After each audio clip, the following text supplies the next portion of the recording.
Je voulais juste me changer après le sport et aller en cours de sciences sans problème. Puis, assis sur le banc, une chaussure enlevée et l'autre encore au pied, j'ai entendu la voix de Chester Marshall résonner dans la pièce vide. « Il paraît que tu as parlé de moi en 3e heure, Beach. » Ce n'était pas vrai. Je n'avais jamais parlé de personne. Mon ventre s'est noué. Je me suis retourné et j'ai vu Chester à 15 cm de mon visage, avec son 1m50 et ses 50 kilos. Son grand frère, Beau, avait fermé la porte du vestiaire et regardait, les bras croisés. Son frère jumeau, Cody, était appuyé contre les casiers, l'air ennuyé. Tous les deux faisaient plus de 2 mètres, plus de 130 kilos chacun, et jouaient titulaires sur la ligne offensive de l'équipe de football. Ils avaient tous les deux 20 ans, et traînaient encore dans les couloirs du lycée comme 2 ours fatigués, parce que chaque fois que l'école essayait de les faire passer, ils frappèrent quelqu'un, et redoublaient encore une année. C'étaient les tristement célèbres frères Marshall. Chester savait que personne n'oserait le toucher, parce que tout le monde avait peur de ses énormes frères. Chester a regardé sa main droite, celle avec un tatouage de scorpion à l'intérieur du poignet. Tu as déjà senti la piqûre d'un scorpion? Je suis resté immobile, en pensant que si je ne répondais pas, je pourrais peut-être disparaître, et que ce serait mieux comme ça. J'avais tort, parce qu'il m'a giflé violemment au visage. Mes poings se sont serrés, une rage pure m'a envahi. J'ai senti les muscles de mes bras se bloquer, mon poids partir vers l'avant, et pendant une demi-seconde, j'ai presque eu envie de lui arracher la tête. Puis j'ai vu ses 2 frères énormes et monstrueux me fixer de très près. Chester a souri, m'a attrapé par les cheveux et m'a écrasé le visage contre la porte métallique du vestiaire.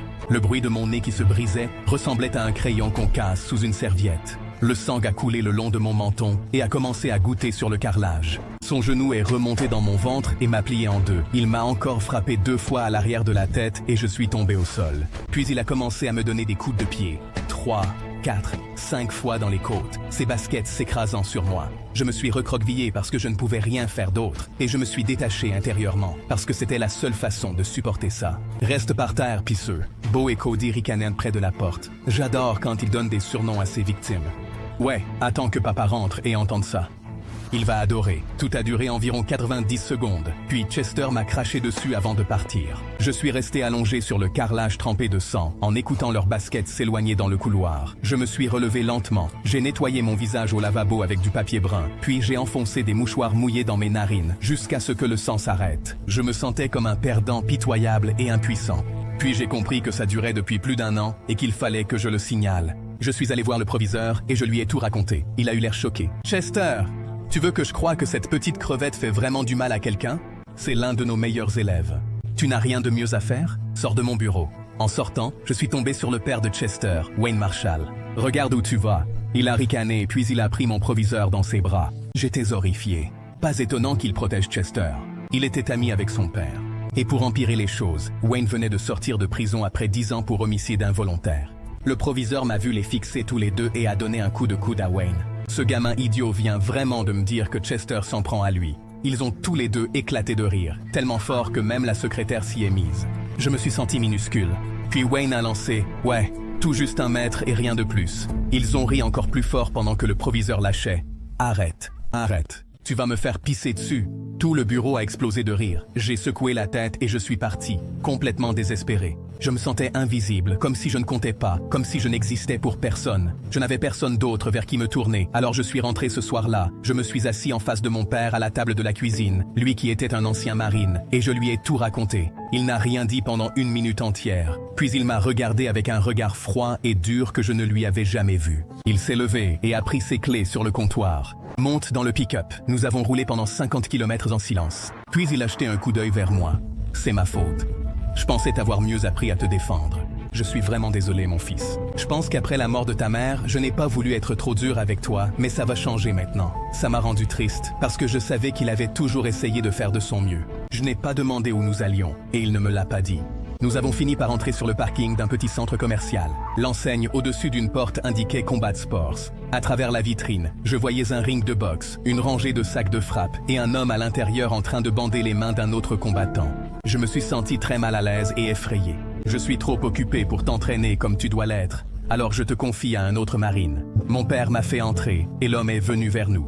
Il mesurait peut-être 1,78 m, sec, avec des oreilles en chou-fleur et un nez tellement cassé de foie qu'il en restait à peine quelque chose. « Ça fait plaisir de te voir, Rico. » Ils se sont serrés dans les bras. « Alors c'est ton garçon? Ouais.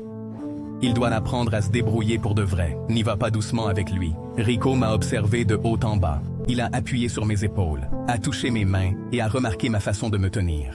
Rico ne croyait pas à l'idée de te préparer lentement. Il croyait à te jeter dans le grand bain pour voir si tu te souvenais comment nager. Le premier jour, il m'a fait sauter à la corde pendant 20 minutes d'affilée. Je n'y arrivais pas, et il s'en fichait. Il restait là avec un chronomètre, et chaque fois que je trébuchais, recommence. À la fin des 20 minutes, j'étais par terre en train de vomir dans un seau pendant qu'il prenait des notes sur un bloc. Ce soir-là, je me suis regardé dans le miroir et j'ai vu le visage laid de Chester en train de me narguer. Tu n'es rien d'autre qu'un petit pisseux faible. J'étais terrifié à l'idée de ne pas y arriver. Le deuxième jour, il m'a placé devant un sac de frappe et m'a montré comment lancer un jab, juste un jab, pendant 1 heure. Bras gauche dehors, retour, bras gauche dehors, retour, jusqu'à ce que mon épaule brûle. À chaque jab, je voyais le visage de Chester rire de moi sur le sac. Tu as raté, pisseux. Je frappais le sac de plus en plus fort en utilisant ces mots comme une motivation permanente. Le troisième jour, il m'a mis des gants et nous avons fait du sparring. Du moins, c'est comme ça qu'il appelait ça. Moi, j'appelais ça me faire frapper au visage et au foie pendant 10 minutes par un ancien pro de 40 ans qui retenait juste assez ses coups pour ne pas me tuer. À la fin du round, je pleurais. Il m'a retiré les gants des mains. Garde tes larmes pour quelqu'un qui s'en soucie. À demain. Je suis revenu le lendemain, puis encore le jour d'après. Je devenais encore émotif après avoir reçu des coups. Rico m'a pris à part. Ce n'est pas seulement physique. Tu vas être testé mentalement, et ce sera l'épreuve la plus difficile de ta vie. J'ai compris, et j'ai commencé à me durcir de l'intérieur. Je me suis entraîné 6 jours par semaine pendant des mois et des mois. Puis, un mardi, je me suis regardé dans le miroir et mes épaules n'étaient plus les mêmes qu'en janvier. Ma mâchoire avait changé. Une veine descendait le long de mon avant-bras alors qu'elle n'était pas là avant et mes abdos commençaient à apparaître. Je suis allé au lycée et j'ai vu Chester marcher dans le couloir avec ses grands frères. Je me suis dit, attends le dernier jour de cours, espèce d'ordure. Une tornade arrive. À force de faire du sparring, j'ai commencé à trouver le rythme et les ouvertures. J'ai mis un semi-pro sur le dos avec un crochet gauche qu'il n'a jamais vu venir. Il s'est relevé en riant, m'a tapé sur l'épaule et a dit à Rico, « Il devient bon ». Rico a hoché la tête. À travers tout ça, je ne disais rien à l'école. Je laissais Chester continuer à prendre mon argent de poche. Il l'a pris un mardi et je l'ai donné sans un mot, les yeux fixés sur le sol, comme je le faisais depuis la seconde. Il m'a poussé dans un casier en sortant du cours d'anglais et j'ai rebondi et continué à marcher comme je l'avais toujours fait. Il a versé du coca sur mon dos à la cafétéria un jour et je suis resté assis là et je l'ai laissé couler dans la ceinture de mon jean. Je n'ai pas bougé et je n'ai pas parlé. Je voulais qu'il pense que rien n'avait changé. Je voulais qu'il soit détendu. Je voulais qu'il soit négligent. J'étais stoïque et froidement silencieux et je n'avais rien d'autre que la vengeance sur mon calendrier. Le 14 juin, le dernier jour de l'école. Cette date était la seule chose qui m'importait. Le 14 juin était une demi-journée. Tout le monde traînait dans la cour, les enfants couraient partout en signant les albums de fin d'année des uns et des autres et pleuraient sur combien ils allaient tous se manquer. Je traversais le bâtiment avec mon sac à dos en bandoulière sur une épaule et je n'ai signé l'album de fin d'année de personne. Je ne me souciais de personne, même plus de Lorraine, qui faisait semblant que je n'existais pas pendant toute ma dernière année. Je suis sorti par la porte latérale près du gymnase et j'ai trouvé Chester derrière le bâtiment, fumant une cigarette à côté de la benne à ordures. Il m'a vu et il m'a fait ce même petit sourire en coin. « Quoi de neuf, pisseux? Tu veux une autre raclée ?» Il m'a poussé dans la poitrine. Je me suis laissé basculer d'un demi-pas en arrière. Il m'a poussé à nouveau, plus fort. Je suis resté silencieux. J'ai laissé mes mains pendre lâchement à mes côtés. Il s'est préparé pour une gifle. J'ai souri, ressentant une excitation que je ne savais pas possible. « Hey, Chester, as-tu déjà ressenti la piqûre d'un scorpion ?» Il m'a regardé, confus. 14 mois de pure rage meurtrière se sont formés dans mes entrailles alors que mon jab gauche jaillissait. 7 mois de bras gauche tendu, rétracté, bras gauche tendu, rétracté. Il l'a attrapé en plein sur le nez et j'ai entendu le cartilage craquer. Sa tête a basculé en arrière. Avant qu'il ne puisse comprendre ce qui s'était passé, j'ai enchaîné avec un crochet droit qui a frappé sa tempe, a fait tourner tout son crâne sur son cou et a disloqué sa mâchoire. Il a commencé à tomber. Il n'a pas eu le temps de finir de tomber car un autre crochet gauche a percuté ses côtes en descendant, en a cassé 3 et l'a plié sur le côté. Alors que sa tête tombait à hauteur de taille, un genou est monté et l'a frappé sous le menton. Il a heurté le béton avec un bruit sourd. Je n'ai jamais ressenti une satisfaction aussi profonde. Je me tenais au-dessus de lui, respirant lentement et régulièrement, comme Rico m'avait appris à respirer sur le ring, par le nez, par la bouche. Puis j'ai entendu un cri fort et guttural. Qu'est-ce que c'est que ça ? Je me suis retourné et j'ai vu Beau et Cody se précipiter vers moi avec la rage dans les yeux et les poings serrés. J'ai senti la peur me serrer la gorge, mais j'ai levé les poings et je me suis préparé. Ils se sont précipités vers moi et juste avant de m'atteindre, ils se sont arrêtés. Ils voulaient tous les deux me frapper mais ont hésité. Ils se sont figés. Tous deux étaient profondément conflictuels quant à ce qu'ils devaient faire. frappe-moi comme ça. Il a tendu les bras. Allez, dur à cuire, frappe-moi comme ça. Cody s'est approché de lui. Ouais, frappe l'un de nous. Vas-y, je te défie. J'étais terrifié pendant quelques secondes. Puis j'ai parfaitement compris. Tu ne peux pas me frapper, n'est-ce pas? Vous serez tous les deux expulsés, probablement finir en prison. À voir leurs yeux, je pouvais dire que j'avais raison. J'ai souri. Vous avez besoin que je frappe en premier. Ensuite, vous pouvez frapper et appeler ça de la légitime défense. J'ai souri, leur ai fait un doigt d'honneur et enjambé un Chester inconscient, et suis parti. Je n'ai jamais remis les pieds dans ce lycée. J'ai entendu plus tard que Chester avait été transporté à l'hôpital. Mon père m'attendait sur le porche quand je suis rentré. Je me suis assis à côté de lui sur les marches, et je lui ai raconté ce que j'avais fait. Il a hoché la tête une fois. Bien, j'étais heureux comme jamais ce soir-là. Je me suis réveillé en pensant que j'avais enfin une toute nouvelle vie, avec rien d'autre que du bonheur et de la joie à attendre. Puis j'ai reçu un appel de ma cousine Sarah, qui travaille comme infirmière à l'hôpital local. « Hey, c'est toi qui as tabassé un gamin nommé Chester. »« Ouais, comment tu le sais? Son père, Wayne, est ici, avec ses deux grands frères.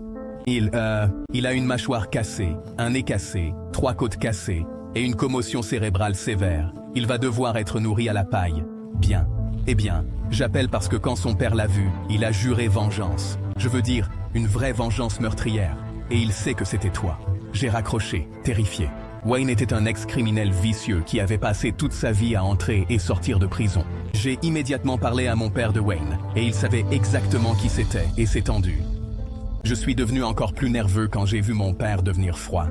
Le lendemain, un pick-up noir est passé avec des vitres teintées. Puis 1 heure plus tard, le même pick-up noir est passé, mais cette fois-ci, il y avait un pick-up rouge, juste derrière. Les 2 camions ont ralenti à notre boîte aux lettres, puis ont accéléré et sont partis en trombe. Mon père m'a tiré à l'intérieur. Tu te souviens quand je t'ai montré comment manier le fusil de chasse et la carabine? J'ai avalé ma peur. Oui, monsieur. Rafraîchis ta mémoire parce que ces gars-là ne plaisantent pas. J'ai pris les armes dans le placard et j'ai revu le chargement, le visé et le déchargement. J'ai réajusté la lunette de la carabine et je l'ai préparée pendant que mon père vérifiait le périmètre de notre maison. Il a ensuite vérifié toutes les serrures des portes et m'a donné des balles en caoutchouc. On veut les arrêter, pas les tuer. Cela m'a donné un certain soulagement car je ne voulais pas avoir un meurtre sur la conscience. Écoute, fiston, t'as fait ta part dans cette histoire. Tu t'es défendu et tu as fait ce qui est juste. Maintenant, c'est à mon tour de faire savoir à ces connards qu'on ne se laissera pas faire. Alors je veux que tu restes à l'étage. J'étais confus et en colère. Quoi? Pourquoi? Parce que se battre au corps à corps est très différent de gérer des armes. Mais tu m'as appris à tirer depuis que j'ai 3 ans. Je comprends ça, mais c'est ma décision finale. Je ne peux pas te laisser avoir de vrais ennuis à cause de ça. Si ça devient vraiment mauvais, c'est moi qui m'en occuperai, pas toi. Souviens-toi, la vraie force, c'est la retenue. Faire du mal aux gens est facile. Savoir quand ne pas le faire est difficile. Je savais que je ne pouvais pas discuter avec lui quand il me regardait comme ça. Éteins toutes les lumières de la maison. S'ils entrent ici, on saura toujours où tout se trouve et on aura l'avantage. Je suis monté à l'étage. J'ai éteint toutes mes lumières, entrouvert ma fenêtre juste un peu pour pouvoir entendre quelqu'un arriver, et j'ai attendu. Je n'avais que mon téléphone portable qui diffusait de la lumière si j'en avais besoin. Les minutes suivantes ont été complètement silencieuses, à l'exception du bourdonnement inquiétant de notre réfrigérateur. Je pouvais entendre et sentir mon cœur battre dans ma poitrine. Quelques secondes plus tard, j'ai remarqué que mon téléphone portable n'avait pas de réseau. Ils ont dû couper notre connexion Wi-Fi à notre boîtier électrique, ce qui signifiait que nous ne pouvions pas appeler la police. Puis mon estomac s'est noué quand j'ai entendu des pas venant de l'extérieur. J'ai regardé discrètement par le bord de mon store, et j'ai vu Wayne Marshall, Beau, Cody, et ce que je supposais être le frère de Wayne, qui était un monstre tatoué massif. Ils portaient tous des pistolets et des fusils de chasse, et je parierais ma vie qu'ils n'étaient pas chargés de balles en caoutchouc. Je me suis rapidement détourné, n'ayant jamais ressenti une terreur aussi profondément ancrée dans mes veines. J'ai regardé à nouveau, et j'ai vu Wayne frapper à notre porte d'entrée et crier « Ton garçon a une dette à payer. Mon fils est sous assistance respiratoire à cause d'une commotion qu'il ne méritait pas. C'est un enfant innocent, fragile, petit que ton fils a harcelé. » J'ai secoué la tête de dégoût face à un mensonge aussi énorme. Alors tu vas nous remettre ton fils et on va lui botter le cul jusqu'à l'oubli. Et tu vas regarder, sinon on va entrer là-dedans et éliminer qui on doit. Et on ne quittera pas cette propriété tant que justice ne sera pas rendue. Je ressentais un mélange brûlant de peur et de rage bouillonner en moi. Mon père n'en avait rien à faire. Je ne sais pas quelle sorte de mensonges on t'a raconté sur ton ange de fils, mais c'est des conneries. Depuis plus de 2 ans, ce petit tyran a torturé et tabassé mon fils tous les jours à l'école, et ses grands frères l'aidaient. J'ai souri, fier d'avoir un père génial qui me soutenait. Puis, j'ai entendu Cody intervenir. « Il ment, papa. On a tous les deux vu son gamin tabasser Chester parce qu'il est si petit. Wayne a crié encore plus fort. On dirait que toi et moi sommes dans une impasse et avons des compréhensions différentes de ce qui s'est passé. Alors je vais te donner 10 secondes avant qu'on défonce cette porte. Et je ne partirai pas d'ici tant que justice ne sera pas rendue et que je n'aurai pas amené ce petit merdeux au bord de la mort. J'ai senti un frisson parcourir ma colonne vertébrale. Il ne plaisantait pas et il était prêt à aller jusqu'au bout. Ça m'a terrifié. Mon père n'avait pas peur du tout. Je vais vous avertir, bande de ploucs, une seule fois. Si vous faites un pas dans ma maison, vous serez tiré dessus. Et juste pour que vous le sachiez, je prévoyais de m'armer de balles en caoutchouc. Eh bien, elles ont été remplacées par de vraies balles. Donc vous jouerez votre vie si vous entrez ici. Il y a eu un silence glacial. Je les ai sentis hésiter après avoir entendu ça. J'ai jeté un coup d'œil dehors et j'ai vu Wayne faire signe à Cody et Beau de se diriger vers l'arrière. L'oncle est allé sur le côté de la maison, et Wayne a commencé à donner des coups de pied à la porte.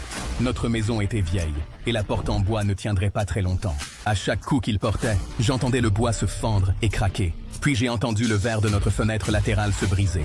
La fragilité de ma maison me faisait me sentir si vulnérable face aux forces extérieures. Il n'y avait aucune protection, et je détestais que papa veuille que je reste ici. Je faisais les 100 pas frénétiquement, voulant désespérément descendre pour l'aider. Alors j'ai pris mon fusil de chasse et j'ai attendu en haut des escaliers. J'ai regardé en bas et je ne voyais pas où était mon père. Puis la botte de Wayne a défoncé la porte d'entrée. Je n'étais surpris. Puis j'ai vu Wayne entrer, déverrouiller de l'intérieur et ouvrir la porte cassée.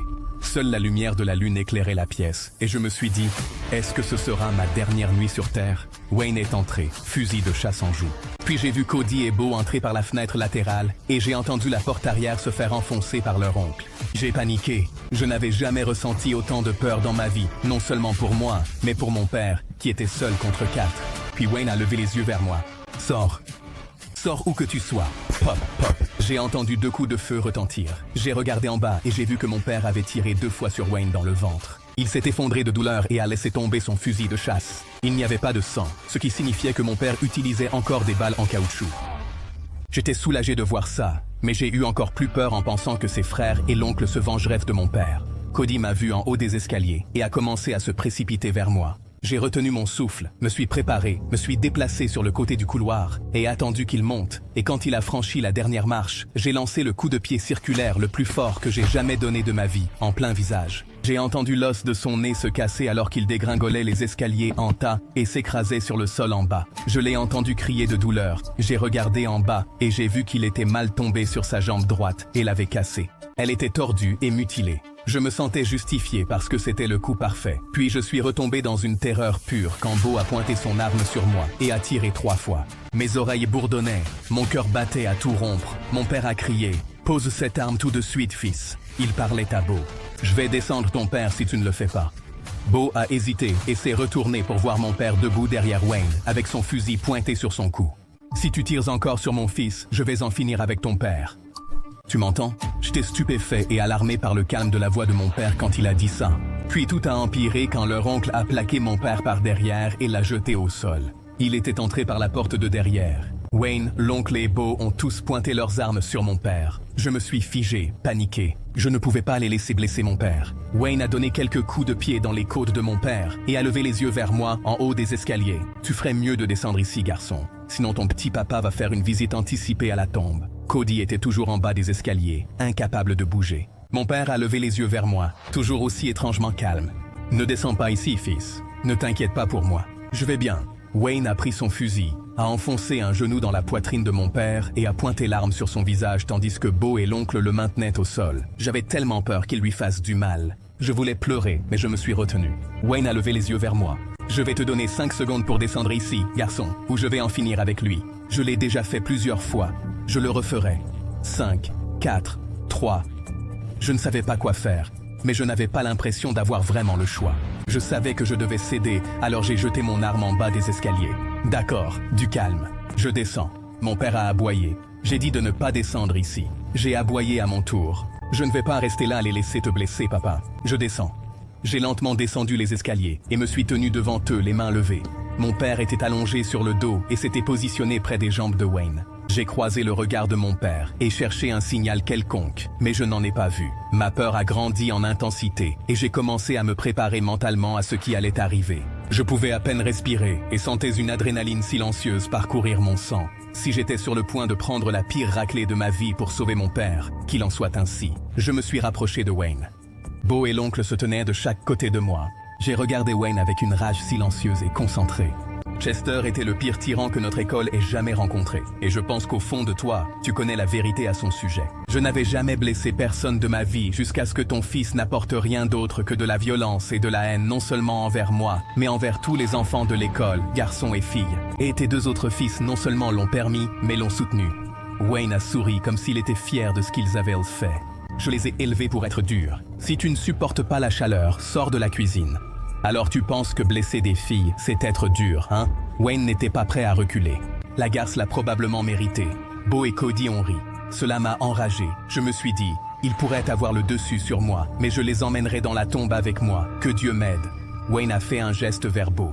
Attrape-le. Emmène-le à l'arrière. Il est temps de goûter à la douce saveur de la justice. Toute cette situation a mis ma volonté à l'épreuve. C'est de cela que parlait Rico. C'était le test mental ultime et j'étais prêt. Je savais que je devais agir rapidement. Alors j'ai fait un signe de tête à mon père, lui donnant un signal. J'ai pris une longue et profonde inspiration, sachant que nous n'avions qu'une seule chance de survie. Mon père a hoché la tête en retour. Alors j'ai rapidement lancé un coup de pied latéral tournant dans les côtes de Beau et entendu 3 craquements distincts. Il s'est effondré de douleur, ses côtes définitivement cassées. Au même moment, mon père a attrapé la jambe de l'oncle, l'a fait trébucher, a enroulé ses jambes autour de son cou par en dessous et l'a mis dans une prise d'étranglement. Il était inconscient en quelques secondes. Wayne était le dernier homme debout. Il a vu que ses 2 fils étaient mis hors de combat et a réalisé que l'oncle était également inconscient. Alors il a pointé son fusil sur moi et je n'avais pas l'effet de levier pour l'attaquer. Je n'étais pas assez proche. Je me suis figé, ressenti une terreur abjecte. Il a souri, a commencé à appuyer sur la gâchette, puis mon père lui a balayé les pieds, le faisant tomber en avant, lâcher le fusil et s'écraser face contre terre sur le plancher en bois. Wayne a voulu attraper son fusil, alors j'ai fait un pas vers lui et j'ai fait semblant que sa tête était un ballon de football. « Hey Wayne, as-tu déjà ressenti une piqûre de scorpion ?» Il a levé les yeux vers moi, confus. « C'est quelque chose que ton fils avait l'habitude de me demander. » J'ai fait un pas et l'ai frappé sur le côté de la tête si fort qu'il a été assommé pendant plus de 20 minutes. J'ai aidé mon père à se relever et l'ai embrassé. Je n'ai jamais ressenti autant de soulagement et de satisfaction de ma vie. La police est enfin arrivée et a emmené ces 4 idiots sur des civières. 2 jours plus tard, un policier m'a appelé à la maison et je l'ai mis sur haut-parleur pour que mon père puisse entendre. Un juge a renvoyé Wayne en prison fédérale pour une autre peine de 10 ans pour tentative de meurtre. Son frère et ses fils le rejoindront pour 5 ans. Merci, officier. 1 mois plus tard, j'ai traversé la scène de remise des diplômes dans ma robe bleue avec un pompon sur la tête, et j'ai vu le principal. Il avait entendu ce qui s'était passé avec la famille de Chester, et il a tendu la main pour serrer la mienne. Il avait un regard d'empathie et espérait que j'avais oublié qu'il n'avait rien fait pour m'aider. « Pas de rancune, hein, fils ?» J'ai ignoré sa main et lui ai fait un doigt d'honneur. Sa face est devenue verte de honte parce que j'ai fait en sorte que tous les autres enseignants entendent ça. Puis j'ai dépassé Chester, qui était également diplômé. Il était encore très faible et assis sur le côté. Sa mâchoire était câblée fermée. Je me suis penché vers lui et j'ai chuchoté « Quand je pense à la raclée que je t'ai infligée, ça me réchauffe le cœur. »